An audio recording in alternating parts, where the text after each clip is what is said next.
Hello there, my fandom friends. My name is Jenna, and welcome to my channel. In this video, I'll be discussing my thoughts, Easter eggs I picked up on, and some predictions I have in regards to episode 2 of Obi-Wan Kenobi. There won't be much breakdown of the episodes in this video, so I'd highly recommend you watch the episode before listening to my thoughts. I don't want to spoil anything for you, and there will be spoilers ahead.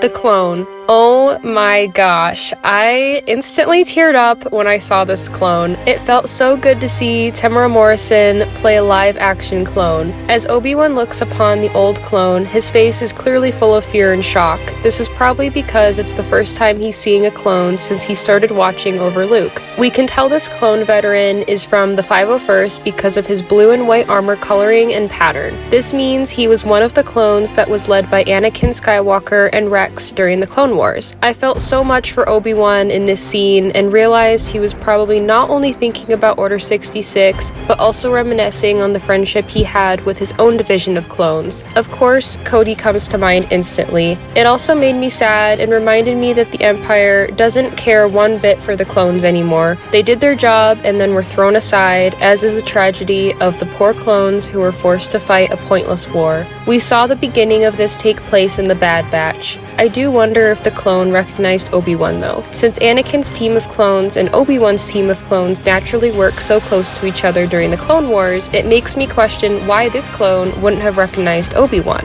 But if he did recognize him, why didn't he attack? We still don't know too much about the effect of the control chips in the clones' minds, so maybe it wears off over time. Or maybe this clone was just exhausted, confused, and traumatized to do anything. I'm super curious to see if any light will be shed on this clone in the future episodes. Maybe that scene isn't meant to be this deep, but I feel immensely attached to the clones, so it still has me thinking. If you have any thoughts about this scene, let me know what you think. Cad Bane. The young boy working with Haja says, "For the right price." This reminded me instantly of Cad Bane. This same quote has been said in different ways by Cad Bane multiple times. To be fair, money and getting paid is very important to all bounty hunters, but I still attribute that line to Cad Bane. "I'll take on any job for the right price."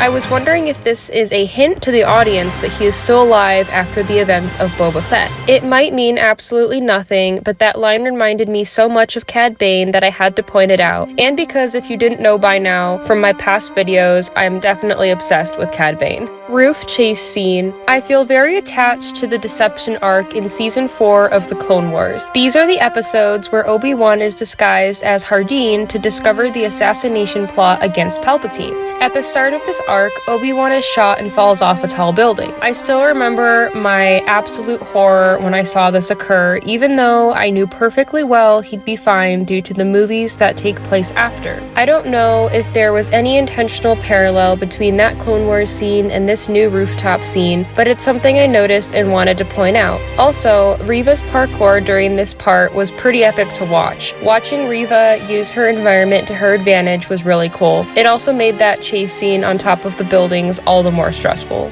Saving Leia. This was definitely another emotional scene for me. Obi-Wan probably hasn't used the Force in around 10 years, and the first time in a long time was to save his best friend's daughter. Seeing Leia fall off that building so close to death probably sparked some trauma and PTSD for Obi-Wan, which was written clearly upon his face. On the bright side, seeing the trust built between Obi-Wan and Leia in that scene was very satisfying for me.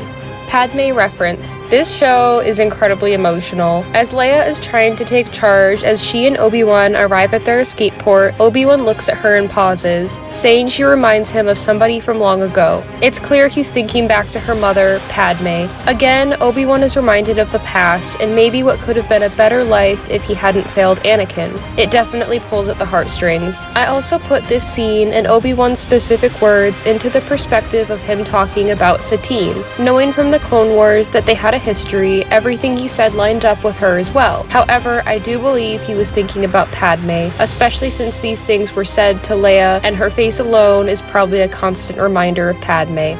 Grand Inquisitor. Simply put, I'm very confused. It appears as though the Grand Inquisitor is dead after being stabbed by Reva. However, this would make no sense since Rebels takes place a couple years later and the Grand Inquisitor is alive, whole, and in power still as the top Inquisitor. This makes me wonder if there are multiple Grand Inquisitors. Is the one in Rebels a different Grand Inquisitor than the one in Obi-Wan? Or maybe the Grand Inquisitor that Reva stabbed will somehow still be alive. I would not be surprised if that happened since we've seen it plenty of times throughout Star Wars. I'm curious to see what other Rebels fans think about this Grand Inquisitor scene, so if you have any other theories, I'd love to hear them. Hes Alive. The scene at the end where Reva was tracking and taunting Obi-Wan reminded me of the fight between Darth Vader and Luke from The Return of the Jedi. Even her words like, Your fear betrays you. Your thoughts betray you.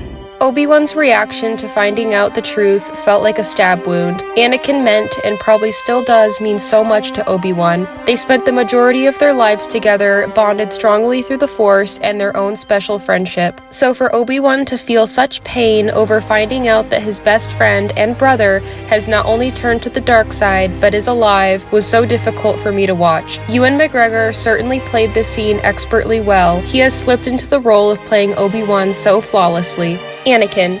The very last scene reminded me so much of the moment Ahsoka and Vader realized each other were alive in Rebels. Ahsoka was able to reach out through the Force just as Obi-Wan was to feel for Anakin. They both were able to connect so strongly that Vader could feel both their presences and react to it. Seeing Anakin now changed into the yellow-eyed Vader was so haunting and emotionally painful. Anakin is my second favorite character in Star Wars. In conclusion, those were all of my thoughts about the second episode of Obi-Wan Kenobi. If you agree, disagree, or would like to comment your own thoughts and opinions, feel free to in the comment section. I love hearing from everybody and discussing our favorite fandoms as a community. I look forward to hearing from you. So for now, I hope you have a magical day and I bid you all a very fond farewell.